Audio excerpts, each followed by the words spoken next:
Hello and welcome to some more Star Citizen. Today we're looking at the future of cargo gameplay. Cloud Imperium released a Inside Star Citizen design brief, Cargo Career Part 2, talking about a load of new cargo mechanics and ones that are coming in the not too distant future. Cargo mechanics build into the living world of Star Citizen, and it sort of connects the various other gameplay mechanics together in a lot of ways, providing a ton of interactivity with piracy, escorts, reasons for bounty hunters, economy and industry sort of building into the sim elements of the game. The movement of items that are then made into other goods. The sort of movement of items that are then effectively sold and made into that delicious alpha UEC. Previously, cargo was instant in-game, so buying, selling, spawns on your ship, bam, despawns from your ship, bam, and they now want to build everything in a significantly more physicalized way. So this isn't just the physicalization of cargo in general, but also the movement of it. There are new changes coming with freight elevators, new inventory containers which also allow you to store any item like weapons or ammos, usable items,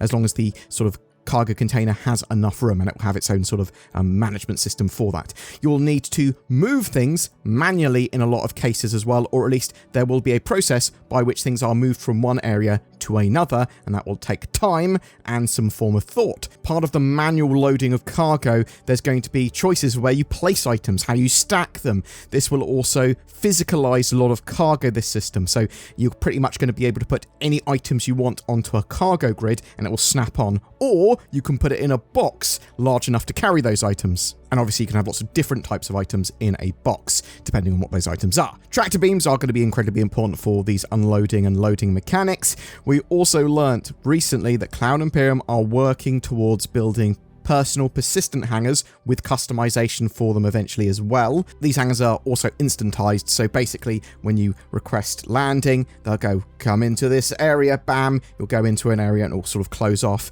and then it will move your hangar somewhere else basically, so someone else can then get in behind you to their hangar. But it will be effectively your hangar. Depends what zone you're in. Obviously there will be more public hangars. There are going to be ones that you rent and all that sort of jazz as well, but you'll have your own home hangars and you'll be able to customize them, put items in them, invite players to them, sort of use it as your base of operations. These are all really cool, important features. Now, in the latest Inside Star Citizen, they talked about a load of new features and exactly how a lot of these cargo mechanics would work. So, inventory update plans. Everything is much more physicalized and tactile in their new system. No more magic bag of holding that you can instantly access from a landing zone and pop items in and out from. You'll have to store things either on your character, your ship, a container, your hangar, or the storage of your hangar, but you have to be in those actual locations and interact with some form of access point. So you can manage your cargo at the freight platform or freight elevator,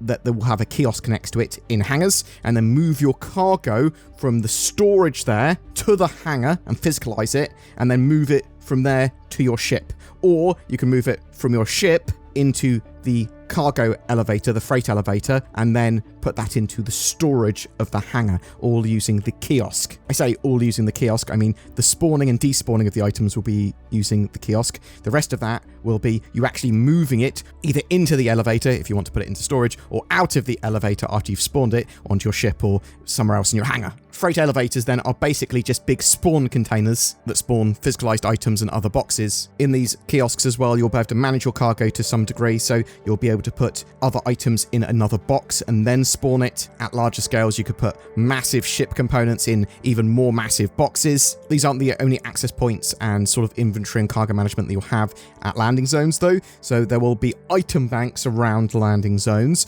Think of basically like little ATMs, I would expect, or nearby ATMs. These are going to be for small scale storage at landing zones outside of hangars, so you'll be able to like move smaller items, handheld items around here, ammo, med pens. I'm assuming those will move around the zone with you as well, so you'll literally be able to go to an access point and go, I still have access to all my med pens here. I might be wrong, but that's the way I think it's going to work. Vehicles are also getting a load of updates as well, so instead of basically being able to just press I in your ship and move stuff around in and out of your ship and into your inventory, there'll be a series of cupboards and storage containers throughout a ship that you can store items in. Obviously the items in your cargo grid, in your cargo there, and they will have to be moved out manually, at least to start with manually. There will be automated processes, which we will talk about. Also, you'll be able to put items in inventory containers as well. So these are literally boxes which have inventory that you can access and then put anything you want in, assuming there's enough room. So this is going towards the physicalization of cargo as much as possible and allows for interesting wreck and looting and piracy actions. So freight elevators are access points for you to manage your inventory at hangars and zone storage, bringing things out or putting them into your inventory using the kiosks there. How does that work then? So you can open up the elevator, put cargo in, and then put that to storage, or call up items from your storage. Then the elevator will open those items up and then you can put those into your ship. Those kiosks will allow you to nest items in other containers before you spawn them too. There will be missions directly tied to these new cargo mechanics as well. So you will get hauling contracts where you will have to take a specific inventory of items from A to B. This will involve you loading and unloading the items. This also might have time-based elements or volatile cargo that must be thought about, and obviously time is effectively money anyway, so you being able to do more of these missions more efficiently is going to be a thing. So the way you load items into the ship and the way you unload them, that's going to be a big part of it. These missions allow for large-scale hauling and cargo gameplay as well without a huge Alpha UEC investment, because you'll literally be able to take a contract and they give you an inventory of stuff. Obviously there might be some level of buy-in or insurance or reputation that you have to reach before you start getting these contracts.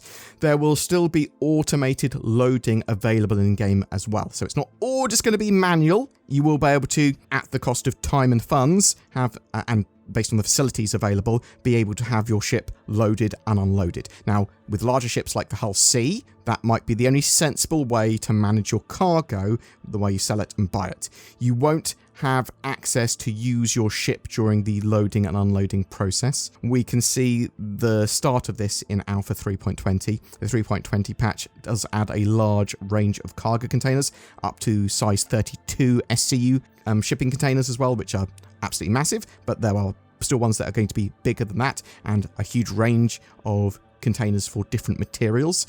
CIG aim to cater for both players that want to haul or speculate, and at a wide range of scales and sort of difficulties for risk versus reward.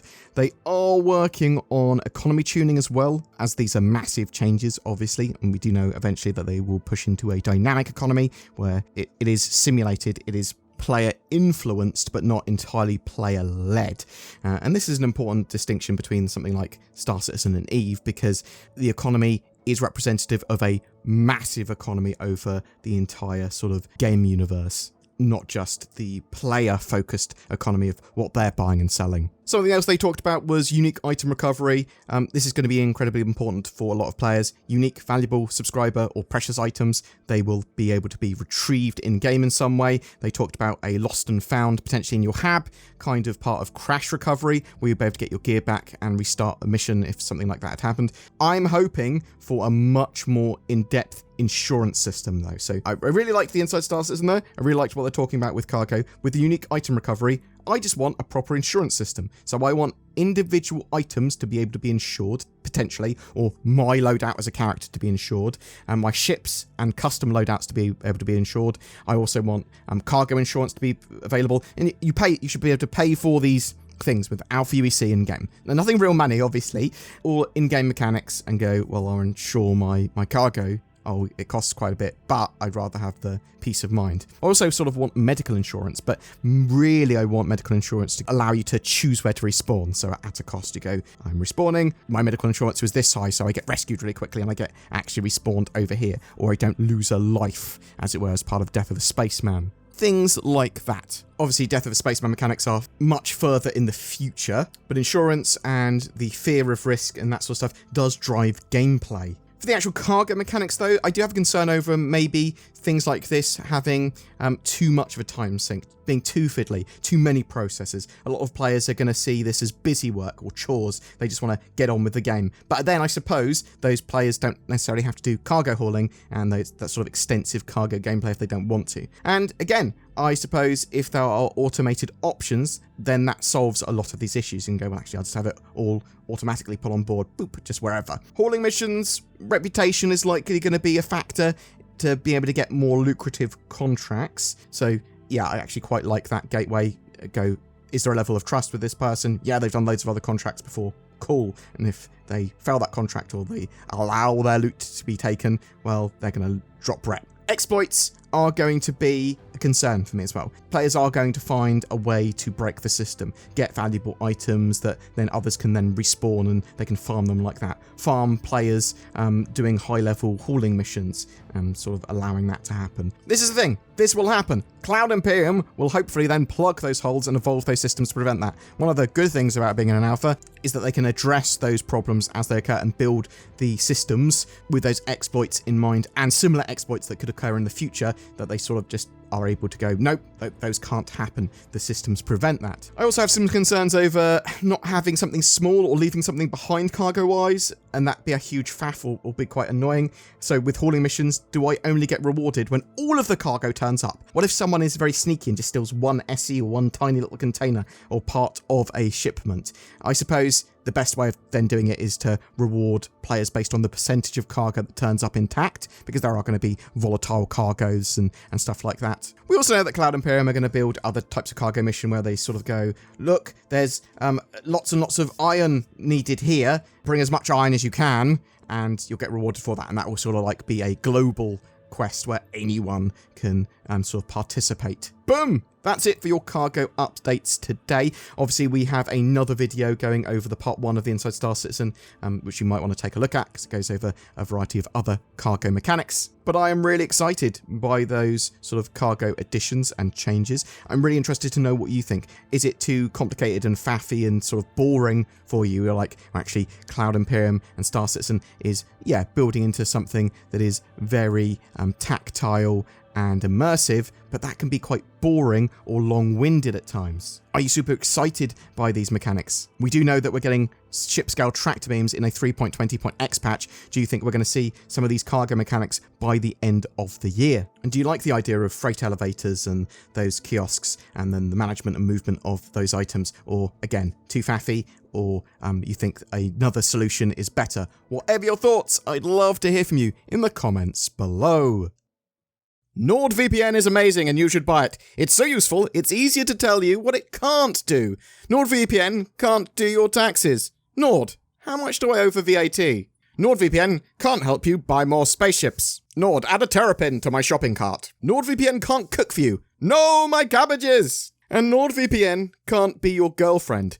Can't or won't NordVPN, if that is your real name. NordVPN.com/BoredGamer will help you connect to the internet more safely, securely, and anonymously, with greater access to the content you want. But can I teach it to love? Links below for the best NordVPN deals around. Every month we have a ship giveaway, and for September, that's for the Drake Corsair, that fantastic exploration ship. Not only will you be able to explore the verse with it, but the ship is perfectly competent at a huge range of gameplay, and is a fantastic mission-running ship. You can use it for cargo, you can put some vehicles in there. It's reasonably good in a fight, one of the true multi-role, multi-crew ships. To be in for a chance of winning one of those, just comment on any of my videos made during the month. More details down below. Also down below are links to be able to support the channel more. There's the join button, making you one of my elite channel members. You'll get occasional exclusive content. There's also YouTube badges and emotes to show your support. There's also Patreon for those of you that prefer that. We try to mirror the rewards on there as well. But just people liking, subscribing, and sharing these videos goes a long way. A heartfelt thank you to everyone that watched the video. I hope you have a great September, and I'll see you